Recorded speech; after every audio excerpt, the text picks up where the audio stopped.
Okay, hey guys, welcome back.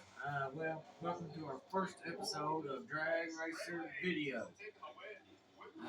Figured I'd name it that because we're currently in the process of building a 4.6 single overhead cam 2 valve here. 2 valve, that's right, 2 valve.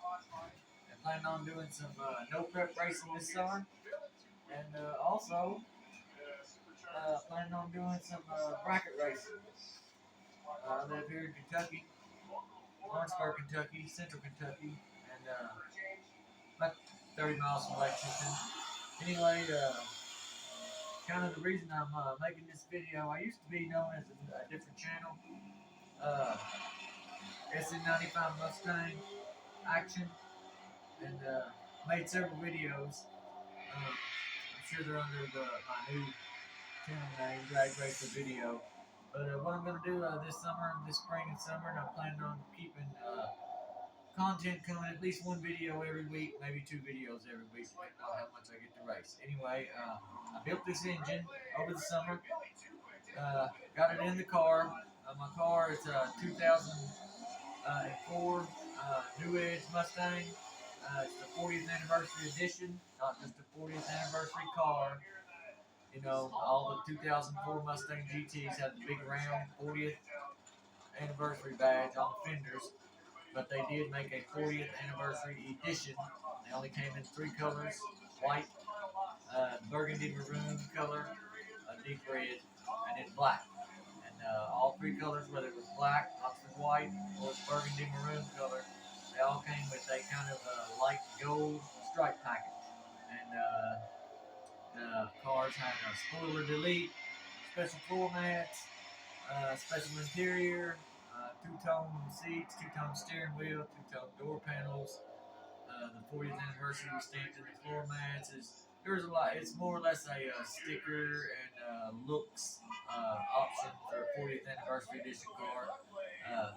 The package was about $7,000 more than a base car. I couldn't believe it was that much more.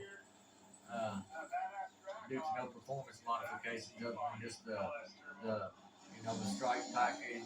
I did have the chin spoiler on the front from the factory and the spoiler delete on the rear, and also last year, year before last, the engine blew up and it put a rod through the side of the block. So I acquired a 97 4.6 short block and took it completely down to nothing. And cleaned up the block, got it machined, all that stuff. It cleaned up real good, standard. All it needed was a hone. Ended up doing that myself. Um, what I did was I used the PI heads with the non-PI pistons. And so what you got here is like a 10.25 to 1 compression ratio when you do that, because the pistons are almost flat top on the 96, 97, 98, 4.6 for the Mustangs. So when you use those almost flat top pistons uh, with the little bitty small, I think they're 42 cc chambers on the PI heads, then man, you get a real small chamber when you talk about the flat top piston, the 42 cc chamber. I don't think I'm wrong on that, but if I am, put it in the comments. No big deal. We applaud all corrections. Anyway, this engine here, the thing I wanted to tell people was watch out. When you take an older model short block engine, okay, and then you're putting it with new model heads, and see, my short block came from a Crown Vic, 97 Crown Vic. So, one thing that I wasn't aware of and didn't bother to measure, because I'm a big dummy sometimes. I've been working on cars for 36 years, some of it even professionally. Anyway, I just didn't happen to think of this. I had, of course, naturally when you use a Crown Vic short block, you need to put the Mustang oil pan on there, and or if you don't, then the Crown Vic oil pan will bottom out on the cross member in the Mustang, and then the engine mounts will not go down in the hose. So, and that's a bad, hard learning experience if you've had to learn that the hard way, which I did the first time I put a Crown Vic engine into a Mustang. So anyway, this is about the third one. I've never had to change the dang uh, oil pickup tube. But this time, turned out the oil pickup tube on this 97 Crown Vic block, when I put on a 2004 Mustang oil pan, and this is all 4.6 stuff, when I put the oil pan on there, you wouldn't believe it. The distance from the deck to the top of the oil pan, or the top of the oil pickup, 6.25 inches. Well, the distance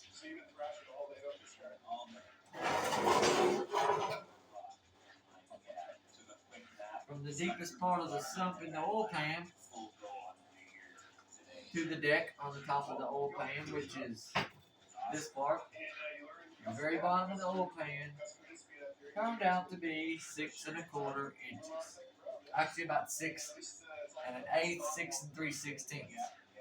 Needless to say, an eighth of an inch, an eighth of an inch, 3/16 of an inch is not enough clearance by no means, ever, never, and never will be, for you to have adequate oil pressure. So I built this complete engine, all new, like I said, home to block. Had to check to the machine shop, everything was fine. Just put a bore on a standard cylinders. It cleaned up great. Nice X crosshatch. Uh, had to balance the pistons and rods. Uh, did the gave the head jobs the old port gasket match deal with my Dremel tool and all my fittings and bits and everything. And figured this engine would have pretty good potential.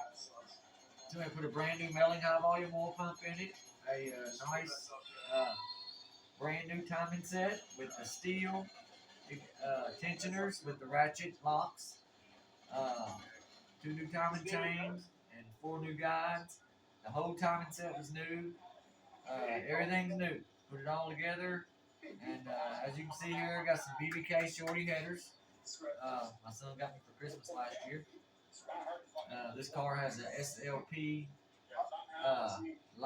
loudmouth 2 exhaust from the X pipe back. It has a BBK X pipe, 2.5 inch off road, and it matches right up. It bolts right up to these shorty headers here. And then at the back end of the X pipe, it hooks up to the loudmouth tube, and then it goes back and over the axle, and it's got the big, nice 4-inch exhaust tips, stainless steel, with the polished stainless steel with the rolled tips. They look awesome. The loudmouth 2 exhaust, I don't know if it's too loud for me or not. I haven't got to drive this car enough to tell. But anyway, long story short, once I got this engine all together, put it together, dropped it in the car about a month and a half ago. Start the engine up initially. Started right up, new rings, rod bearings, main bearings, head gaskets. I used the copper head gasket spray. I got my top piston rings because I'm going to be running a centrifugal supercharger on this, 6 to 8 pounds boost. So it ought to be okay. My car's a 5-speed, has a 410 gear, has a Ford Racing aluminum drive shaft, 4 of the UPR upper and lower control arms, the red ones you can get. And, that's about it on the suspension. It's got a good, decent set of shocks in the back and a decent set of struts up front. Not adjustable. It's not a drag racing car, but as everybody knows, these 4-link Mustangs stop. They do pretty good drag racing. I've got a 03 Terminator wheels on the car, 11.5 by 17 in the back, and 9.5 by 17 up front. Those are factory Terminator wheels, and they're chrome in the factory, and they've since been painted gloss black. And I'm either going to leave them gloss black or I'm considering them painted gold. Painted gold, the color of the stripes on the car. But I haven't made my mind up yet. But the rear tires are Toyo. Uh, they are 315, 3517 on the rear, and 275, 40, 17 in the front. This thing looks like a big road racer coming at you down the road because the tires are just meaty. I mean, the back tires are 12 and a half inches wide or something like that. They're huge. Anyway, long story short, guys, for the second time around, started the car, motor up first time, sounded great, ran good. After a few minutes of running, I shut it off. Didn't fool with the car again for a week or so. I'm busy sometimes. Anyway, the next week came out, started it up first time, let it sit there and run long enough for the thermostat to open up, water temperature to come up and everything. And, you know, the oil pressure gauge had come right up to the middle, a little above the middle like it's supposed to. So anyway, after the engine got up to operating temperature, the temperature gauge was in the center. I noticed the oil pressure gauge dropped all the way to zero. And I was like, oh my God. Well, the engine wasn't hammering or knocking or anything, but I noticed if I revved it just a little bit to like 2,000 RPMs, because it's idling at about 900, 800. You know, perfect idle, 750 around in there, 775. But anyway, as soon as it would get to operating temperature, water temperature gauge in the center, the oil pressure gauge would drop to zero, the factory gauge, which we all know the factory oil pressure gauge on the Mustang GT is just a switch. You either got pressure or you don't, so it just goes to the middle or it doesn't do anything. So I went and bought a real oil pressure gauge and put it on there, hooked it up to the engine, and let the engine cool down completely. The next day, started it up, and the engine had 12 pounds of oil pressure. 12 pounds of oil pressure. 12 psi. Couldn't believe it. Couldn't figure it out for the life of me. Well, it had 12 psi, so well, you know, I'm just like anybody else. I'm thinking, okay, my brand new oil pump is no good. So with the engine in the car, and you guys know how it is to get the front cover completely, the whole front of the engine off on a New Edge Mustang and on a 4.6 modular engine. Had to pull the whole front cover off, timings, chains, guides, tensioners, the whole 9 yards, harmonic balancer, all that crap. Belt, accessories, all of it. Put another brand new belling oil pump in the thing. Put it all back together and started it up. Same problem. 12 pounds of oil pressure. Didn't know what to do. Talked to a few buddies of mine, and finally one of them suggested, hey man, drain the oil out of the car, have it set level up on jack stands. Drain the oil out of the engine. Take your pin light, shine it in the drain hole in the oil pan. Make your little straight piece of mechanics wire or like a coat hanger wire about this long. Make a little round handle on it so you can maneuver the little straight wire. Okay? Drain plug out, light shining in the drain hole in the oil pan, and I work the little straight piece of coat hanger across the hole in the bottom of the oil pan. Sure enough, it got about this far in the drain plug hole and it stopped. So I backed off at that, got back and looked, and I just caught a glimpse of it. The oil pump pickup tube was all the way down to the bottom of the pan, like I explained to you guys a minute ago. The Crown Vic oil pickup tube was 6¼ inches long, and the depth of my oil pan was 6¼ inches deep. So just enough perfect for the oil pan to go on, bolt up, sit down on the gasket, nice and flush, bolts go in, nice and even, everything draw down good, no leaks on the pan, anything. I mean, you think everything's hunky-dory, right? Until you don't have any oil pressure. So I figured, like anybody else, once it wasn't the pump, I changed the filter, it wasn't the filter, checked my oil pump plate that goes to the engine and made sure that that's not blocked in any way. Took my valve covers off, checked underneath the end caps on the cans to make sure there wasn't any old silicone in there from other hackers before, years long past. Wasn't any of that. And like I said, finally figured out that the oil pickup tube was sitting on the bottom of the oil pan. Lucky for me, the engine probably wasn't ran 35 minutes total. The car wasn't even driven except for 2 times around the block at about 10 miles an hour and about 1,300 RPM, 1,500 RPM, when it wasn't even warmed up yet. So I have been removing, finally got the engine out. I've been removing all the main caps today and checking out the bearings, see what they look like. And I'm pleasantly surprised The as you can see, the main bearings. This is the front one. As you can see, look at this. Look at that main bearing. And this is from an engine that was probably ran, like I said, 2, 3, 4, 5, 6 hours with 12 pounds of oil pressure. But as soon as the oil pressure would drop to zero, I would immediately shut the engine down and not fool with it again until the next day when it, was cooled down and then I could try everything again from scratch. So, but anyway, I got lucky. All the main bearings look exactly like this, all 5 of them. So I got lucky there. That's the first one. I'm going to show y'all all 5 of these just in case there's any doubters out there. Look at that. No scratches. That's the second one. Here's the third one. Look at that. No scratches. Third one. Alright, the fourth one's a little bit of a booger to get to.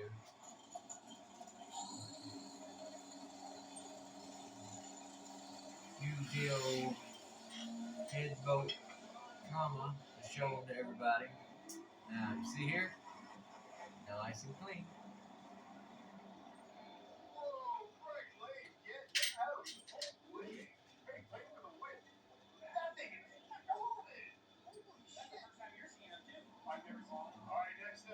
And then, of course, the fifth one, the one in the back, the one which is farthest away from the oil pump, is the one that everybody says, oh, if one's going to be damaged, we only got to check one. Just pull one of those main caps and check it. And if one looks good, the one farthest away from the oil pump, then the rest of them will be good.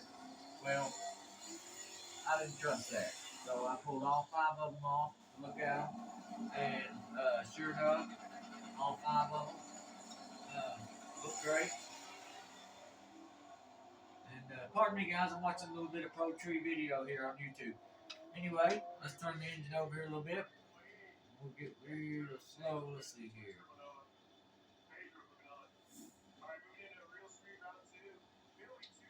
Clockwise. Now we're going to go this way since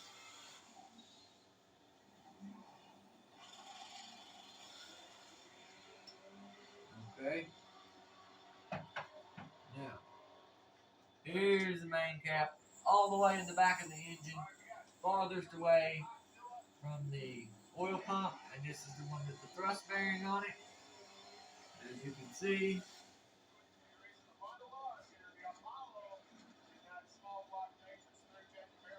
it's not scarred up, not tore up, still nice, good condition. You know, thrust bearing looks great. I'm so tickled with this. I figured I was gonna have to buy all new main bearings, all that kind of stuff, and I got lucky, I guess. And I'll tell you what, these main bearings are not going to get replaced again. In all actuality, when I took the bottom end of this engine apart, it had like I think 120,000 miles on it when I acquired it from the guy. From the Crown Vic, had 110, 115,000, I think he said. His daughter wrecked it. Well, someone ran into her at an intersection. I got the engine. But, then, non-NPI heads, I just set them down in my build. And they were good heads. The engine didn't smoke or anything like that at all. But, who wants non-PI heads? So I just set them in the build, and I got 3 sets of those things. But, put my good PI heads on from the engine that came in my 04 GT. The short block was trash. Like I said, a piston and rod and went completely through the side of the block. And it ruined the oil pickup tube, or I would save those sorts of things. Save the oil pan. That's why I have the correct oil pan. But anyway, as you can see, all my main caps, main bearings look good. Don't have to redo those. And I pulled one rod cap already. I'm going to pull all the rod caps just to make sure that that they all look good.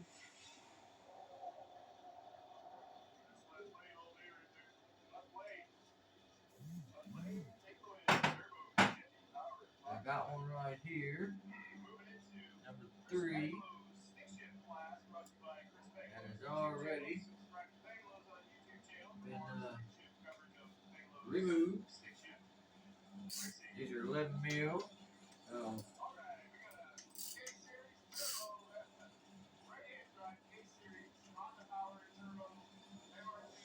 show you guys what a rod bearing looks like when the engine has 12 pounds of oil pressure. And I got 7 more rod bearings to check, but not worried about that at all.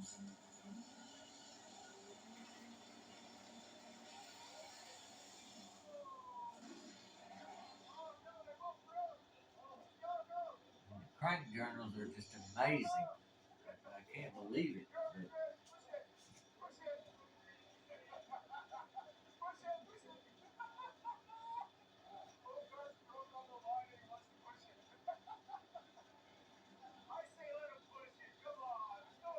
But look at this rod bearing. If you rub your fingernail across, you can't feel anything. It's perfectly smooth. And a buddy of mine told me that the dark spot in the center is because the rod bearing gets fed from the top part of the rod where the holes in the rod and it oils down. And when you have low oil pressure, it'll leave a streak like that, but there's no damage to the bearing at all, as you can see from the side thickness of it. So this baby's fine, and it's not going to get replaced either. Why would I? They're brand new. But I'm going to put this one back in, and I suspect to see this little black streak through the middle of all of them, since, like I said, the thing had 12 pounds of oil pressure. But we'll get all these rods checked, all these rod bearings checked, and then I will torque back down the crank in the order that the book recommends, and then I will crank the rods back down, torque them down according to spec by the book, and that way I can go ahead and I've got the right oil. I got the right oil pump pickup tube on order. So that way, actually, the one that I've got needs about 7/8 of an inch cut out of it. It's supposed to be 7/8 clearance from the bottom of the oil pan to the oil pickup tube, the type that I have. So I'm considering, because the oil pickup tube won't be here till Thursday, and waiting on that, I mean, I'll have this car running tomorrow afternoon, which will be Monday. Tomorrow, today's Sunday, the 10th or whatever it is, I don't know. But anyway, you know, I'm considering cutting 7/8 out of this tube that I have, and just welding back together. I have a MIG welder, and oil pump pickup tubes are made from galvanized steel, so no problem to MIG weld it. And also, pardon me for smoking on video, guys. And I try not to use profanity in any of my videos or productions, because I understand that a lot of children and teenagers are interested in, as well as people that religious, what have you, learning automotive skills. And so just a tip for everybody out there with Mustangs: anytime you are going to change, as a rule of thumb, anytime you're going to change your oil pan, always change the oil pan and the oil pickup tube together. They go together as a set, always. For any engine, if you have a certain part number oil pan, there will be a certain part number oil pickup tube that goes with that pan, so you have the right clearance at the bottom of the pan, so your oil pump pickup tube never cavitates from getting too small of amount of oil, or it doesn't over suction, you can get too large an amount of oil. I mean, it's regulated like very, very, very fine line for the oil pump to send the exact amount of oil to the engine that the engineers from the factory are designing it to. Like, let me show you this. This is the factory pickup tube for this car. This sticks down in the oil pump. Of course, we all know that the oil pump is on the front of the engine around the crankshaft on these cars. It sticks into the bottom of the oil pump. This runs down the engine like this, and then this one here sits on top of the bolt on this number 4 main cap, and it has a pedestal on it, and that sets the tube about right here. Okay? Well, when you put on a Mustang oil pan, like I said, this is setting exactly 1/16 of an inch from the very, very bottom of the oil pan. And then since you have this small little oval opening here, and that is designed and engineered from the factory. Plus, if you see, there's a metal screen in there to filter any debris out. But that small little oval opening, that's what the engineers figured that this thing needs for a milling oil pump to suck the right amount of oil in through this tube, through that screen, through that opening, through that screen, through this tube, through that pump, and then through the filter housing, through the filter, back into the engine, and then distribute it to every part of the engine that needs oil. And all of that, on a good engine, good gauge, you'll see 60-pound PSI of oil pressure when you start the engine cold. And after one warms up, like this engine V8 with a good milling high volume oil pump, Ford Racing, with that little opening, this thing will have 45 pounds of oil pressure going down the road when the engine's at 180 degrees. So with that little opening right there, it's amazing that little opening can feed a V8 engine